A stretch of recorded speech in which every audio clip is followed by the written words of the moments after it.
ఇదిగో లోకేశ్వరరావు, అయ్యా రేపు అన్నయ్య పుట్టినరోజు కదా, ఎవరైనా కొత్తగా పెళ్లి చేసుకున్న జంటలున్నారేమో చూడు. అలాగే. ఆగండి ఆగండి, నేను చెప్పేది వినండి. మీకందరికీ తెలుసు, ప్రతి సంవత్సరం శివరామకృష్ణయ్య గారు తన పుట్టినరోజు నాడు పెళ్లి చేసుకునే కొత్త జంటకు తాళిబొట్టు, కొత్త బట్టలు, 2 ఎకరాల పొలం దానం చేస్తారు. కాబట్టి రేపు ఎవరైనా పెళ్లి చేసుకునే వాళ్ళు ఉంటే వచ్చి పేర్లు నమోదు చేసుకోండి.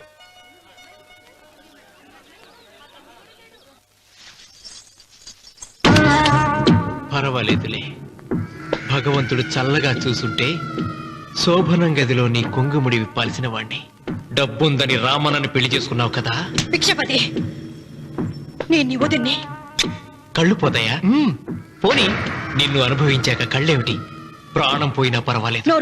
ఏంట్రా, ఏం చేస్తున్నావు ఇక్కడ?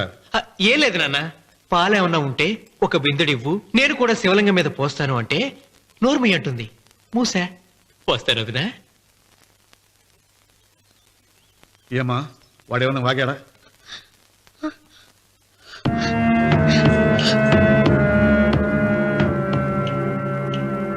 భిక్షపతి, అవును, అసహ్యంగా చండాలంగా వాగాను. చంపుతావా? చంపు. మీ తాత ముత్తాతలు జంతువులు చంపితే నువ్వు నన్ను చంపు.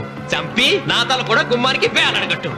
ఇదిగో, పుట్టినప్పటి నుంచి సీత నా భార్య అనుకున్నాను, ఆరాధించాను. నేను తాగుబోతుని, తిరుగుబోతుని, లపుట్టు వేదవునని చెప్పి ఆ సీతకు రామన్న చౌదరి గారికి దగ్గరుండి పెళ్లి జరిపించావు కదా. వాళ్ళ కాపురం కూల్చే వరకు నాకు మనశ్శాంతి ఉండదు. సీతని కట్టబెడితే పీటల మీద విషయం నాకు చచ్చిపోతుందని బంగారు లాంటి రామునికిచ్చి పెళ్లి చేయించారా? వెంటనే నీ పద్ధతి మార్చుకోకపోతే నువ్వు తినే అన్నంలో విషం కలిపి తప్పేస్తాను వెధవా. వద్దు నాన్న, వద్దు. ఈ చెప్పు దెబ్బ ఎప్పుడో కొట్టుంటే బాగుపడి ఉండేవాడిని. నాన్న, నీ మీదొట్టు, ఇంకెప్పుడు తప్పు చెయ్యను నాన్న, తప్పు చెయ్యను. నన్ను క్షమించు నాన్న. ఏర్పాట్లన్నీ పూర్తయ్యాయా? అది ఏమైంది లోకేశ్వరరావు? 50 జంటలు నమోదు చేయించుకున్నారండి. అందులో 30 జంటలకి దానం చేయడానికి మాత్రమే మన దగ్గర భూమి మిగిలి ఉంది. మరి మిగతా 40 ఎకరాలు అంటే మన పొలమంతా ఈవేళ బాబు గారు ఎన్ని సంవత్సరాల నుంచి దానం చేసుకుంటూ వస్తున్నారు. కొండలైనా కరిగిపోవలసిందే కదా.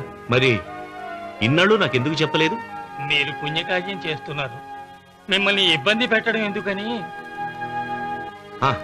రామన్న పేరుతో 2000 ఎకరాలు ఉండాలిగా, అందులోంచి రాసేవండి. అందులో మిగిలిన 60 ఎకరాలే ఇప్పుడు రాశానండి.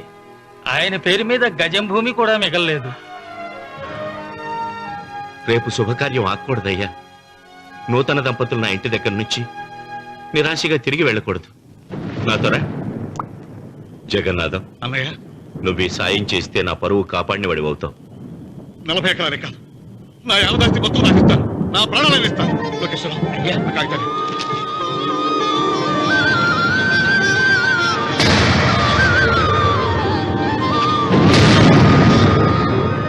మీ కుటుంబం 10 కాళ్ళ పాటు చల్లగా ఉండాలయ్యా.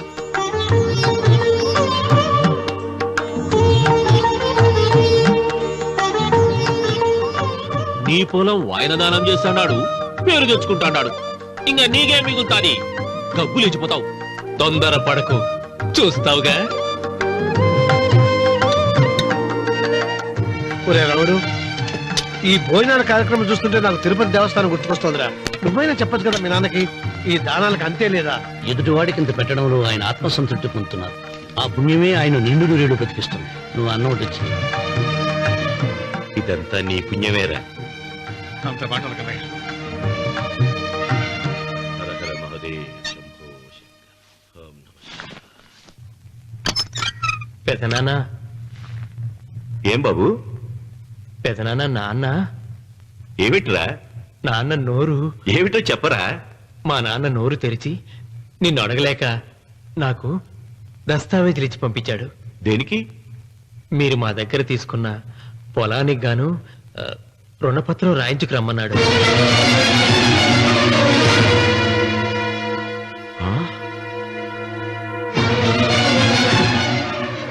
నా తమ్ముడు రుణపత్రం అడిగాడా? అయ్యో, సంతకం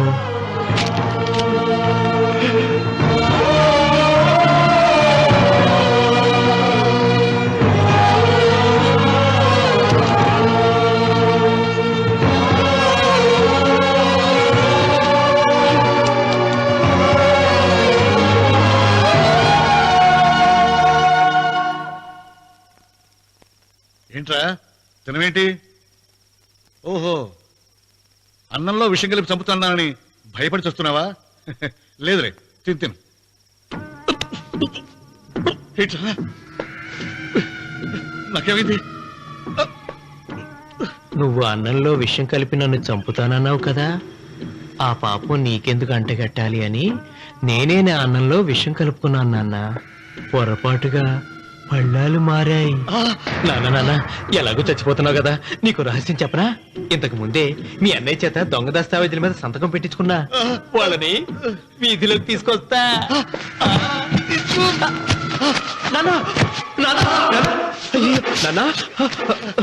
ఈ రేతో నీకు చెప్పాక నేను ఎందుకు బతుకిస్తాను? నాన్న చిన్నప్పుడు నీ గుండెల మీద ఆడుకుంటే తెగ ఆనందపడేవాడు కదా, పోయేటప్పుడు కూడా ఆడుకుంటా ఆనందపడే. చల్ చల్ గుర్రం చలాకి గుర్రం, చల్ చల్ గుర్రం చలాకి గుర్రం, చల్ చల్ గుర్రం చలాకి గుర్రం, చల్ చల్. నాన్న అయ్యో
తొందరగా పోయిరా.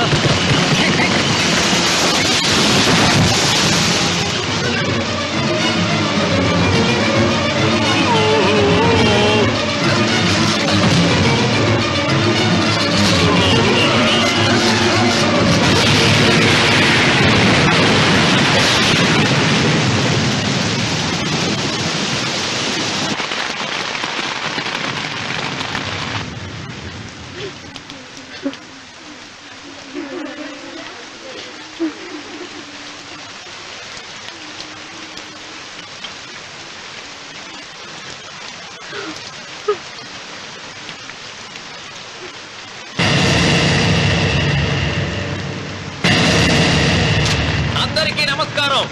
ఇది మా పెదనాన్న సంతకం పెట్టిన దస్తావేజు. అక్కడ మా నాన్న లేడు, ఇక్కడ మా పెదనాన్న లేడు. కానీ మా పెదనాన్న మా నాన్న దగ్గర 50 లక్షల డబ్బు, 40 ఎకరాల పొలం తీసుకున్నాడు. ఏ లోకేశ్వరరావు చెప్పు.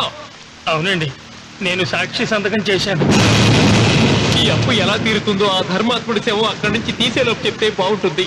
బిక్షపతి మతుందా నీకు? ఇదేనా అడిగే సమయం? ఆయన తగలబడిపోతే ఆయనతో పాటు ఈ నిజం తగలబడిపోతుంది. మా అన్నయ్య ఆ ధర్మాత్ముడు రక్తం పంచుకు పుట్టాడు. ఏమయ్యా లోకేశ్వరరావు, మా అన్నయ్యకి మిగిలిన ఆస్తి ఏమిటి? ఈ ఇల్లు తప్ప ఏమీ మిగలలేదండి. సరే, 40 ఎకరాల కింద ఈ ఇల్లు పెట్టుకుంటాను. మిగతా 50 లక్షలు ఎలా ఇస్తావన్నయ్యా? ఏంటో నువ్వు మాట్లాడేది? మా రావుని ఒట్టి చేతులతో నడి రోడ్డు మీద నిలబెడతావా? సరే, డబ్బు వద్దు, పొలం వద్దు, ఒక్కటిస్తే చాలు. ఏంటది? అది సీత దగ్గరుంది. అది ఇస్తే 50 లక్షల బాకీ రద్దు చేసుకుంటా. సీతారత్నం పుట్టింటి వాళ్ళు పెట్టిన 7 వారాల నగలున్నాయి. అవన్నీ నాకు ఇచ్చేస్తే నేను సరిపెట్టుకుంటాను.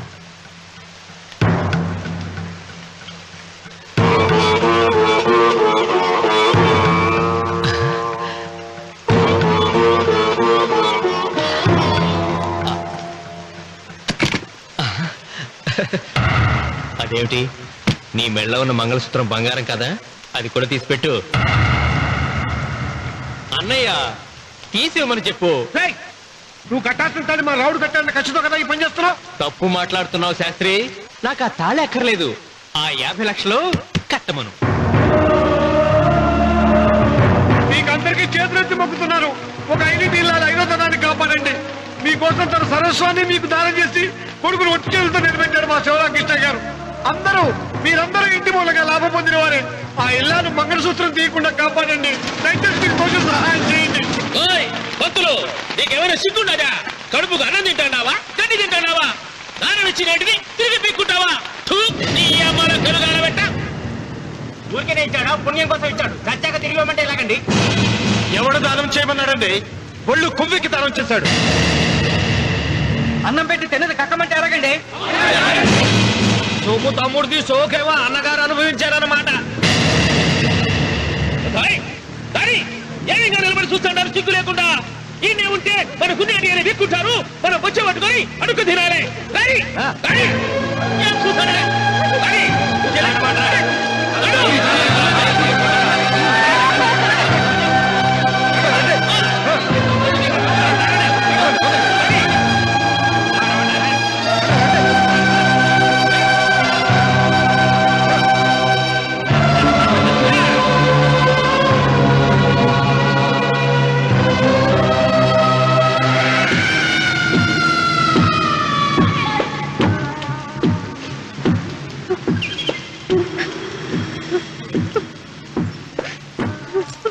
అమ్మ సీత,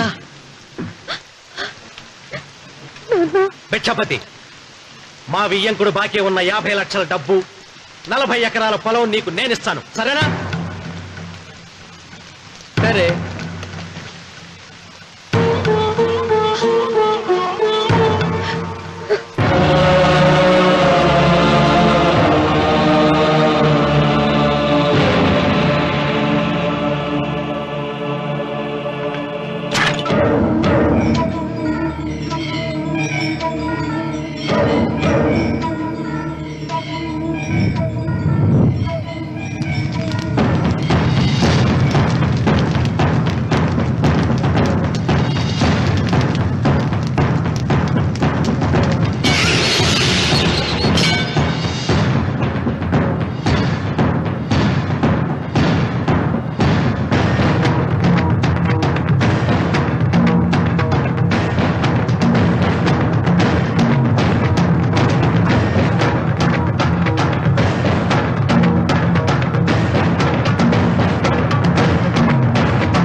దేవుడా? ఆయన దేవుడే అయితే 24 గంటలు శివ పూజ చేస్తూ దానధర్మాలు చేసిన మా నాన్నకు దిక్కులకి సౌనిస్తాడా? దేవుడి పట్ల అపచారం చేయటం మహాపాపం రా. దేవుడిని ఎన్నాడు మనం చేసుకునే ఆత్మద్రోహం. అసలు దేవుడే లేడు. దిష్టి బొమ్మలాగా నా ఇంటి ముందు ఆ శివలింగం ఉండటానికి వీల్లేదు. ఏమండి? ఏమండి? చిత్ర అటులే. మీరు ఆ శివలింగం జోలికి వెళ్తే నా ప్రాణాలు తీసేసి వెళ్ళండి. నా భర్త దేవుడికి అపకారం చేయడం ఈ కళ్ళతో చూసే కంటే మీ కళ్ళ ముందే చచ్చిపోతాను. నన్ను చంపేసేయండి, చంపేసేయండి. నీకు ఇంటి ముందు శివలింగం దేవుడా, నాకు మాత్రం నల్లరాయి. ఈ రోజు నుంచి నేను ఈ వీధి గుమ్మం నుంచి నడవను. ఆ నల్లరాయిని కన్నెత్తి చూడను. ఆ పెరటి గుమ్మమే నాకు వీధి గుమ్మం. ఇది అంగీకరిస్తుంది. నువ్వు నమ్ముతున్న దిష్టి బొమ్మ కోసం కాదా, నీ కోసం. లక్ష్మి వచ్చింది. ఇంకా సీతారామాలి. భిక్షపతి గారు తీసుకున్నది 40 ఎకరాలని, మిగతాదంతా కుట్ర అని, ఆ కుట్రలో నాకు భాగస్వామ్యం ఉందని రామన్న గారికి తెలిస్తే నన్ను చంపేస్తారండి. డబ్బు చూసేసరికి ఆశ పుట్టిందా? ఇదిగో ఈ సంగతి ఎవరికైనా చెప్పావో కోసేస్తా. ఒరే భిక్షపతి, నువ్వు నాశనం అయిపోతావురా, నాశనం అయిపోతావు.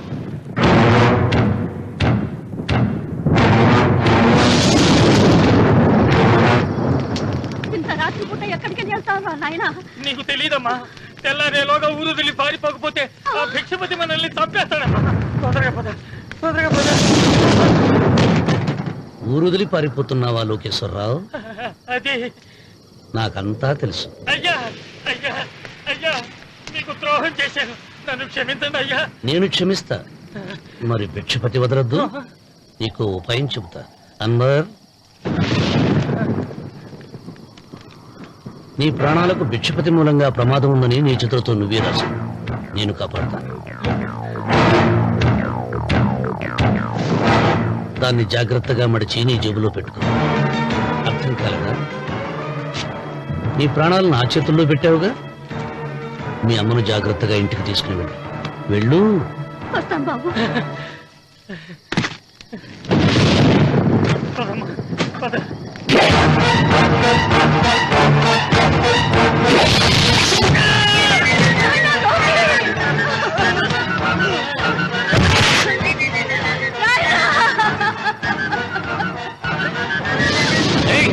ఎడవకో, ఎడవకో.